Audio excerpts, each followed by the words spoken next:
Jemaah Jumat yang dirahmati Allah Subhanahu wa taala. Pada kesempatan Jumat ini, marilah kita merenungkan firman Allah Subhanahu wa taala di dalam surat An-Nisa ayat 19. Satu di antara sekian banyak ayat yang mengajarkan kita bagaimana meningkatkan ketakwaan kepada Allah Subhanahu wa taala. Pada kesempatan ini kita akan mengangkat sebuah tema yang penting sekali bagi kita semuanya. Terutama tema ini sangat tepat dibawakan dalam majelis sholat Jumat karena hampir seluruh yang hadir adalah laki-laki. Maka marilah kita renungkan bagaimana perintah Allah Subhanahu wa taala kepada laki-laki, kepada para suami agar mereka memuliakan istri-istri mereka. Karena sesungguhnya banyak dari laki-laki kaum muslimin, kita yang mengaku sebagai umat Nabi Shallallahu Alaihi Wasallam, yang belajar tentang hadis-hadis Nabi Shallallahu Alaihi Wasallam, tetapi banyak dari kita yang kadang lalai dan melupakan tentang bab kebaikan seorang suami kepada istrinya, padahal Rasulullah Shallallahu Alaihi Wasallam adalah yang paling baik terhadap istrinya. Jamaah Jumat yang dirahmati Allah, sesungguhnya berbuat baik kepada istri itu adalah perintah Allah Subhanahu wa taala di dalam Al-Qur'an. Wa ashiruhunna bil ma'ruf. Dan perintah ini bermakna wajib, yang artinya tidak boleh seorang suami tidak memperlakukan istrinya dengan baik. Wajib fardu ain bagi setiap suami itu untuk memperlakukan istrinya dengan baik dan memuliakannya. Wa ashiruhunna bil ma'ruf. Perlakukanlah, bergaullah dengan istri kalian dengan cara yang baik. Ditambah lagi bahwa berbuat baik kepada istri itu juga termasuk di antara perintah dan anjuran dari Rasulullah sallallahu alaihi wasallam. Khairukum khairukum li ahlikum wa ana khairukum li ahli. Dalam riwayat yang lain, khiyarukum khiyarukum li ahlikum wa ana khiyarukum li ahli. Sebaik-baik kalian wahai laki-laki adalah yang paling baik terhadap istrinya, dan saya adalah yang paling baik terhadap istri saya di antara kalian. Artinya, kebaikan seorang laki-laki itu tidak dilihat hanya di luar rumah. Bahkan kadang kebaikannya di luar rumah kepada tetangganya, kepada temannya, kepada sahabatnya, kepada partner bisnisnya, itu hanyalah kebaikan yang sifatnya basa-basi dan ria'an nas. Sedangkan kebaikan sejati itu terlihat di dalam rumahnya. Bagaimana dia memperlakukan orang yang berada di dalam atap rumahnya, istrinya, anaknya, pembantunya, dan orang-orang yang menjadi tanggung jawabnya. Khairukum khairukum li ahlikum. Maka jangan dulu kita mentazkiyah diri kita, menyimpulkan bahwa diri kita sudah baik karena banyak membantu orang lain. Bagaimana pendapat istri kita tentang kita? Apakah ketika istri kita menjawab dengan jujur kepada orang lain tentang suaminya, dia akan mengatakan kita adalah sebaik-baik suami? Sebagaimana seorang sahabiat menikah dengan 3 orang laki-laki yang tiga-tiganya ahli surga. Dan sahabiat ini juga disebut sebagai ahli surga. Namanya Asma bintu Umais.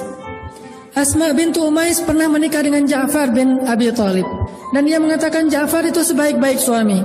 Setelah Ja'far syahid, dia menikah dengan Abu Bakar As-Siddiq, dan dia mengatakan Abu Bakar itu sebaik-baik suami.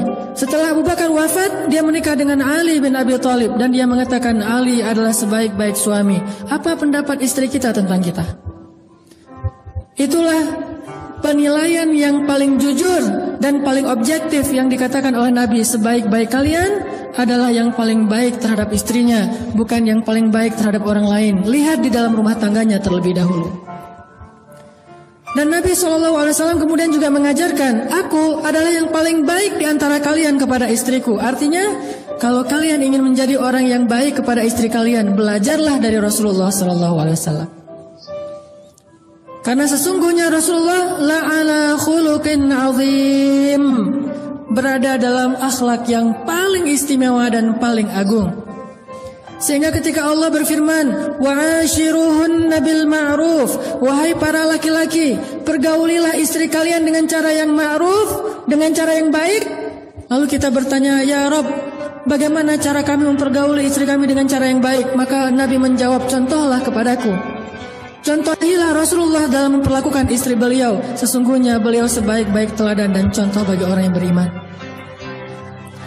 Ada beberapa kisah tentang bagaimana sabarnya Rasulullah terhadap istrinya. Karena dari semua kebaikan suami kepada istri, ada satu kata kunci yang mencakup semua kebaikan suami kepada istri adalah sabar. Menjadi suami yang dermawan butuh kesabaran. Menjadi suami yang penyayang butuh kesabaran.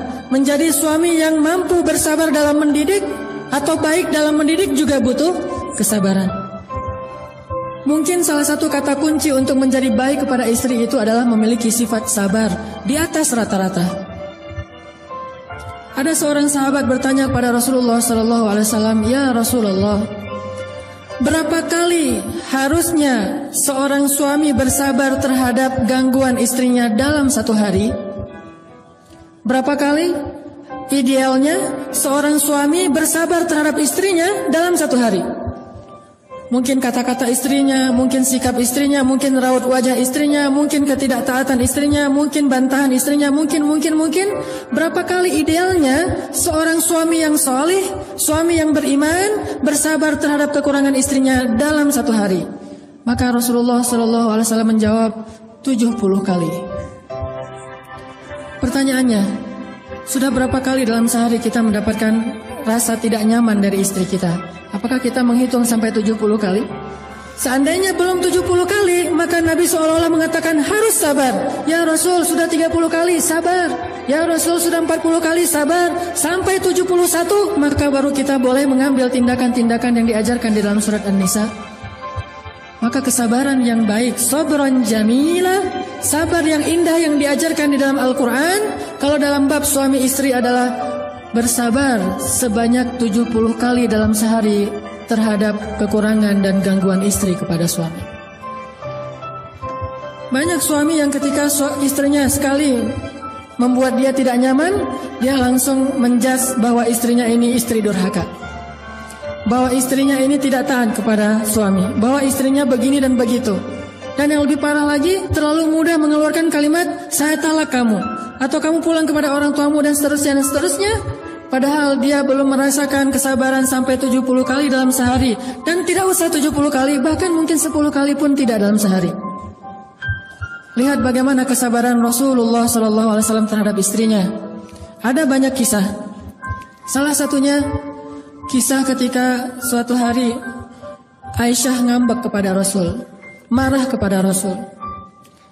Karena marah kepada Rasul dan tidak disebutkan dalam cerita itu kenapa marah, tapi kita husnuzon, Rasulullah SAW orang yang mulia, Aisyah juga orang yang baik, mungkin ada kesalahpahaman atau cemburu.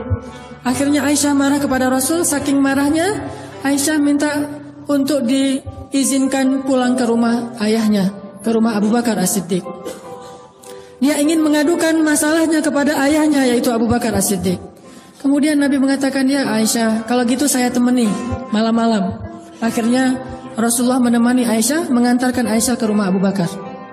Sampai di rumah Abu Bakar, Rasulullah, Aisyah, Abu Bakar duduk dalam satu ruangan. Kemudian Abu Bakar bertanya, "Ada apa ya Rasulullah? Ada apa ya Aisyah? Apa yang bisa saya bantu?" Aisyah dan Rasulullah diam. Kemudian Rasulullah bertanya kepada Aisyah, "Ya Aisyah, boleh saya ngomong lebih dulu?" Bayangin seorang Rasul, seorang teladan umat ini, sebaik-baik manusia, bahkan pemimpinnya para anbiya dan rusul, bertanya kepada istrinya, "Ya Aisyah, bolehkah saya ngomong lebih dulu?" Bagaimana Rasulullah memuliakan istrinya? Lalu siapa kita yang merasa lebih mulia daripada Rasulullah untuk malu bertanya hal yang sama kepada istri kita? Apakah dengan melakukan itu kita akan menjadi rendah?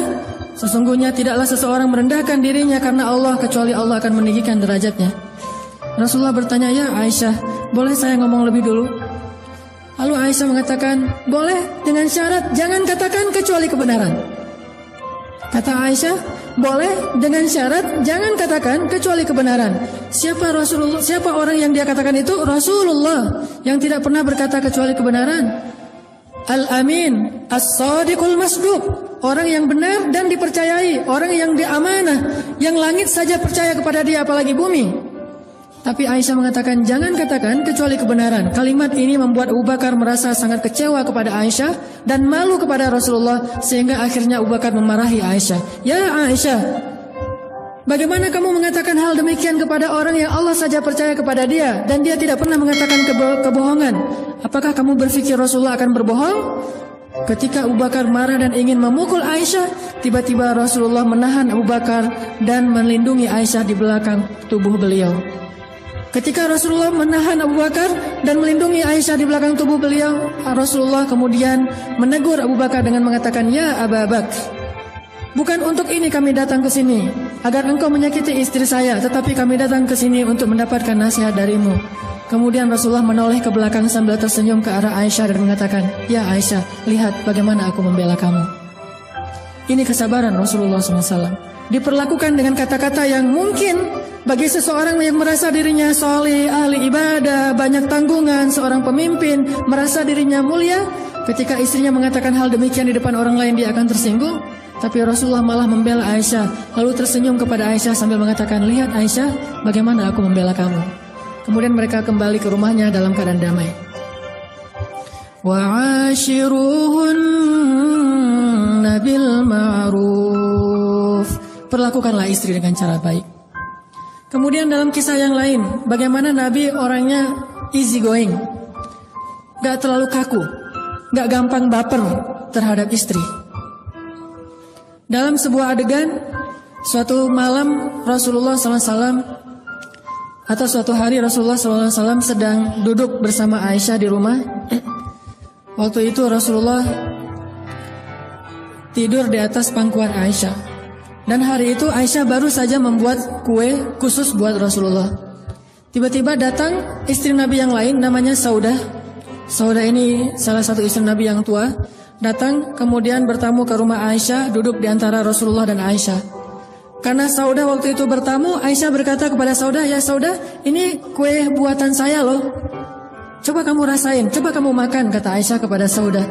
Saudah ingin menggoda Aisyah dan mengatakan, saya tidak akan menyentuh kue itu. Kata Aisyah, ini buatan saya, insya Allah enak, Rasulullah aja makan. Kata Saudah, enggak, saya enggak akan makan. Karena tersinggung, akhirnya Aisyah mengatakan, ya Saudah, kalau kamu tidak makan, saya lempari tepung ini ke wajah kamu. Kata Saudah, sok aja, silakan. Saudah lagi godain Aisyah karena Aisyah anak kecil. Akhirnya Aisyah karena tersinggung, dia ambil tepung bekas buat kue tadi dilempari ke wajah Saudah.